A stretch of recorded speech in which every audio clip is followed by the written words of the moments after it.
Assalamualaikum warahmatullahi wabarakatuh. Saya Ditenta Kurnia Tasya, NIM B03219015.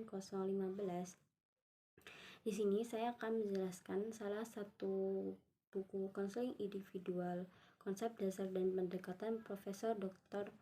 Syamsu Yusuf LN MPD. Di sini saya akan menjelaskan bab 4 di buku konseling individual, konsep dasar dan pendekatan Profesor Dr. Syamsu Yusuf LN MPD. Bab 4 membahas tentang konseling psikoanalisis yang dikenal yang ditemukan oleh Sigmund Freud. Sebelum kita membahas lebih lanjut, alangkah lebih baiknya kita mengetahui dulu riwayat hidup yang menemukan konseling psikoanalisis ini, yaitu Sigmund Freud. Sigmund Freud dilahirkan pada tanggal 6 Mei 1856 di kota Moravia dan meninggal dunia pada tanggal 23 September 1939 di London. Dia lahir dari keluarga kelas menengah Yahudi. Ayahnya, Jacob Freud, bekerja sebagai seorang pedagang bol yang kurang sukses. Pada saat perdagangannya mengalami kerugian di Moravia, keluarganya pindah ke Leipzig, Jerman, dan kemudian mereka pindah lagi ke Wina, Austria, yang pada saat itu Freud berumur 4 tahun. Freud adalah anak sulung dari istri kedua ayahnya. Pada saat Freud dilahirkan, ayahnya berumur 40 tahun, sedangkan ibunya berumur 20 tahun. Perlakuan ayahnya sangat kasar dan otoriter. Freud mengaku bahwa pada saat kecilnya dia bersikap memusuhi dan membenci ayahnya, sementara itu ibunya bersifat lembut, menarik dan melindungi serta mencintainya, sehingga Freud merasa bergairah secara seksual terhadap ibunya, dan kondisi ini mengilhami teorinya tentang konsep Oedipus kompleks. Selanjutnya, pentingnya karya Freud bagi konselor. Ada 4 hal yang dipandang penting bagi konselor dari teori Freud, yaitu pertama, teori psikoanalisis Freud memberikan konsep-konsep kepribadian yang begitu mendalam. Contohnya, teori insting telah mengembangkan pemahaman tentang dasar biologis fungsi manusia dan gagasan tentang defense mekanisme telah memberikan perubahan tentang cara-cara yang digunakan orang untuk mempertahankan tingkah laku dan mengalahkan diri sendiri. Yang kedua, yakni teori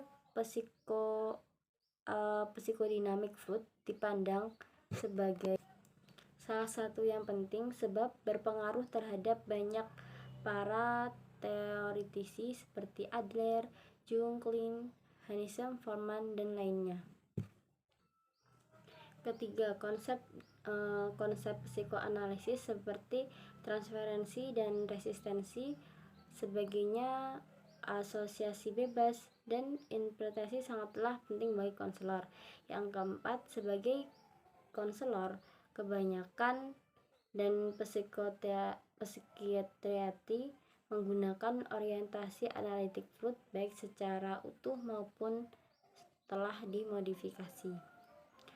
Selanjutnya kita akan bahas tentang konsep-konsep dasar teori Freud.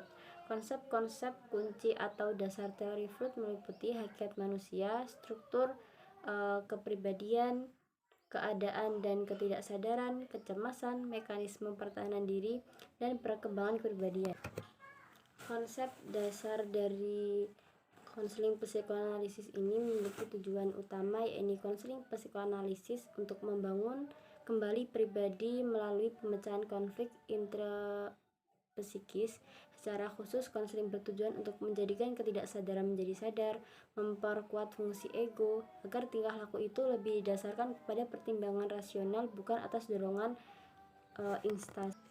Psikoanalisis sendiri juga bertujuan untuk membentuk suatu aliansi atau persekutuan antara analisis dengan ego konseling. Psikoanalisis dipandang oleh Freud sebagai salah satu treatment yang cocok untuk beberapa penyakit seperti histeria, neurosis, obsesif, dan kecemasan.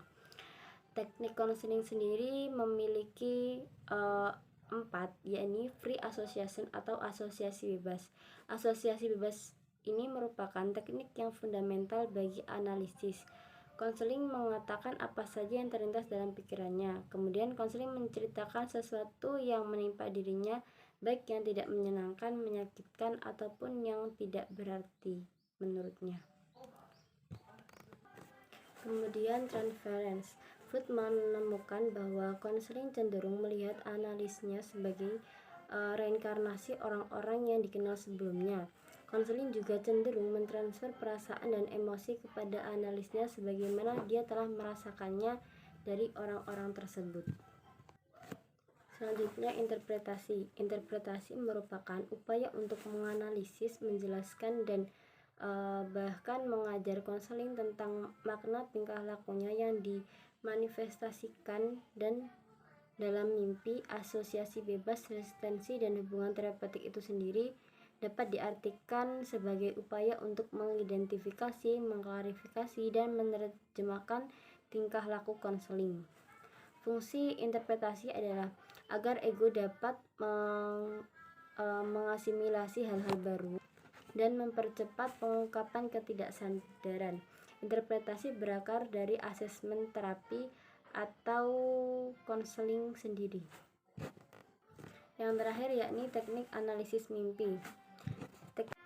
Teknik analisis mimpi merupakan teknik yang penting untuk mengungkap ketidaksadaran dan memberi pemahaman kepada konseling terhadap berbagai hal yang terkait dengan masalah yang tidak terpecahkan.